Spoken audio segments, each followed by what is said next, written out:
Sir, ಈಗ ನೀವು ಮದ್ದೂರಿಗೆ ಭೇಟಿ ಕೊಟ್ಟಿದ್ದು, ನಿಮ್ಮ ನಾಯಕರೆಲ್ಲ ಭೇಟಿ ಕೊಟ್ಟಿದ್ದು, ಅಲ್ಲೊಂದು ನೈತಿಕ ಬೆಂಬಲವನ್ನು ಕೊಟ್ಟು ನಿಮ್ಮ ರಕ್ಷಣೆಗೆ ನಾವಿದ್ದೀವಿ ಅನ್ನುವಂಥ ಭರವಸೆಯನ್ನು ಕೊಡೋಕೆ, ನಿಮ್ಮ ವೋಟ್ ಬ್ಯಾಂಕನ್ನು ಭದ್ರ ಮಾಡ್ಕೊಳಕ್ಕೆ ಕಾಂಗ್ರೆಸ್ಸಿಂದು ಒಂದು ಹೊಸ ಡಿಕ್ಷನರಿ ಓಪನ್ ಆಗಿದೆ.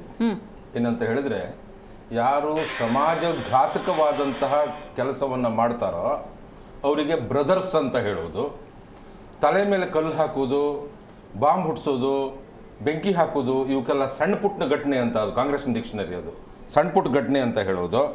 ಆಮೇಲೆ ಇನ್ನು ಹಿಂದೂಗಳ ಪರವಾಗಿ ಹಿಂದೂಗಳಿಗೆ ಏನಾದರೂ ಹೊಡೆತ ಬಿತ್ತು, ಅವ್ರ ಪರವಾಗಿ ನಾವು ಹೋಗ್ತೀವಿ ಅಂತ ಹೇಳಿದ್ರೆ ಕೋಮುವಾದ ಅಂತ ಹೇಳೋದು.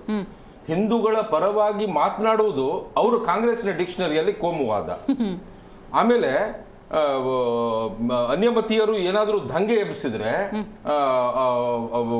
ಗಲಾಟೆಯಲ್ಲಿ ತೊಡಗಿದ್ರೆ ಅವ್ರನ್ನ ಗಲಾಟೆ ಮಾಡುವವ್ರನ್ನ ಬ್ರದರ್ಸ್. ಅರೆ, ನಿಮ್ಮ ಡಿಕ್ಷನರಿಯನ್ನ ಈ ರೀತಿ ಯಾಕೆ ನೀವು ಪರಿವರ್ತನೆ ಮಾಡ್ಕೊಂಡಿದ್ದೀರಿ ಅನ್ನುವಂತ ಪ್ರಶ್ನೆಯನ್ನ ಕಾಂಗ್ರೆಸ್ನ ಮುಂದೆ ಎತ್ತುತ್ತಾ ಇದ್ದೀನಿ. ಸ್ವಾಮಿ, ಏನಾಗಿದೆ ಅಂತ ಹೇಳಿದ್ರೆ, ಈ ರಾಜ್ಯದ ಜನರ ಮುಂದೆ ಹೇಳ್ತಾ ಇದ್ದೀನಿ, ಕಾಂಗ್ರೆಸ್ಸಿನ ಆಡಳಿತ ಇದೇ ರೀತಿ ಮುಂದುವರಿದ್ರೆ ಮುಂದೊಂದು ದಿನ ಹಿಂದೂಗಳು ಎರಡನೆಯ ದರ್ಜೆಯ ಪ್ರಜೆಗಳಾಗಿ ಬದುಕಬೇಕಾಗಿರುವಂತ ಅನಿವಾರ್ಯತೆ ಈ ಒಂದು ರಾಜ್ಯದಲ್ಲಿ ಖಂಡಿತವಾಗಿ ಬಂದೇ ಬರ್ತದೆ.